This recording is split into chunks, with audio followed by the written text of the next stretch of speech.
और उनका ये सपना क्या है, क्या करना चाहते हैं, उस विषय में मेरे से बातचीत की थी।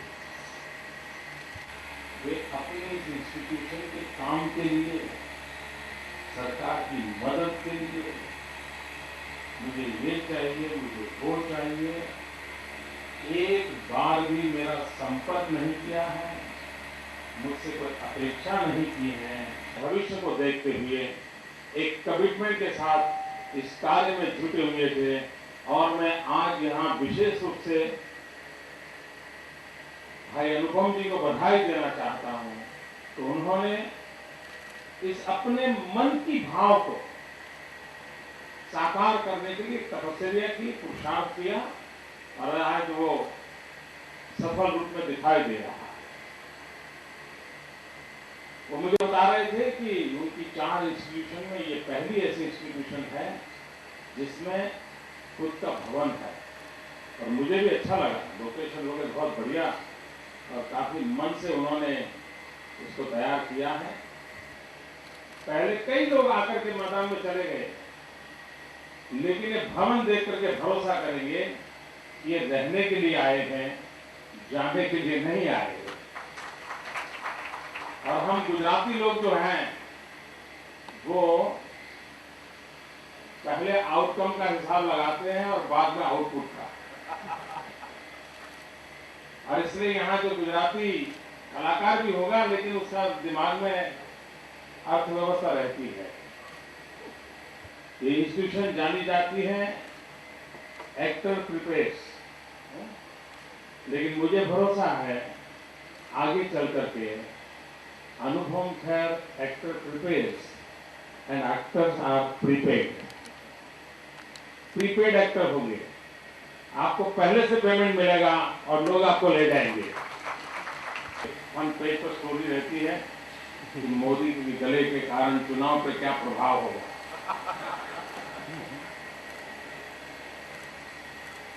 ये बहुत बड़ी अमानत होती है गला। तो वो मुझे बता रहे थे कि मैं इसमें ज्यादा रुचि लेता हूँ, मैं खुद इस विषय पर पढ़ाता हूँ।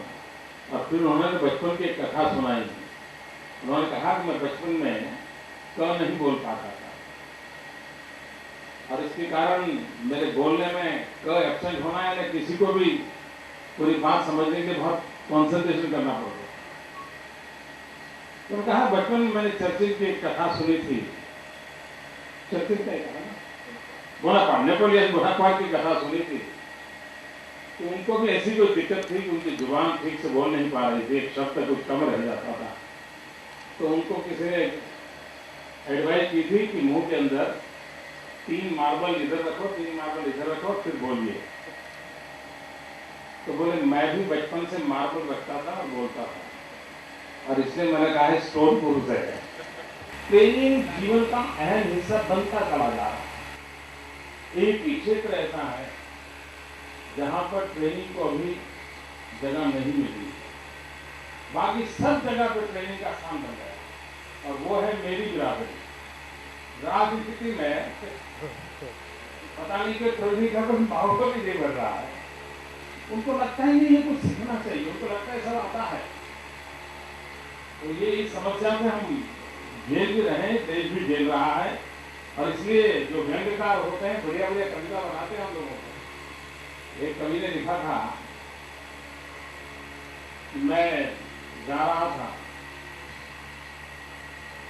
और मैं था, ड्राइवर था, अकेले, मौसम अच्छा था, रास्ता अच्छा था। तो मेरा मन कर गया कि आज मैं खुद ड्राइव करूँ। तो मैंने कहा ड्राइवर से कहा, उसकी कविता शुरू की कि मैंने ड्राइवर से कहा कि आज कार मैं चलाऊंगा। तो ड्राइवर ने कहा सरकार में उतर जाऊंगा। बोले क्यों? बोले साहब ये कार है, सरकार नहीं जो कोई भी चला ले। तो ट्रेनिंग का इतना महत्व होता है। अगर ट्रेनिंग नहीं है और जितनी वैज्ञानिक तरीके से हम ट्रेनिंग लेते हैं उसका उतना लाभ होता है। मुझे विश्वास है कि गुजरात के कला जगत में ये इंस्टीट्यूशन 21वीं सदी के अनुकूल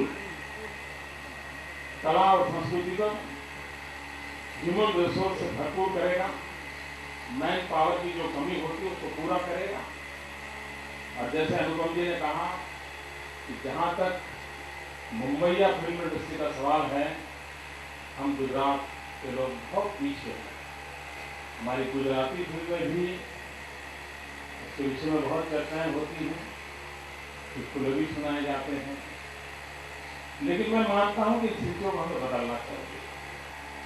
गुजराती पारिवारिक जीवन मोस्ट मार्केटेबल, यानी गुजराती पारिवारिक जीवन को वो भले हिंदी भाषा में लाते होंगे, दो शब्द गुजराती डालते होंगे, लेकिन गुजराती पारिवारिक जीवन, यहाँ की फैमिली लाइफ, यहाँ की ट्रेडिशंस, ये हिंदुस्तान भर में बहुत बड़ा मार्केट उसने पाया है। आप पिछले 4-5 साल की कितनी टीवी सीरियल देख लीजिए, उसमें कहीं न कहीं बीच बचाव में हमें गुजराती पारिवारिक जीवन को लाने का प्रयास हम देखते हैं।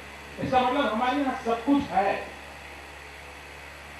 ये कलाकारों का काम है, ये कला प्रेमियों का काम है कि इसको कैसे जोड़ करके देश के सामने हम दें।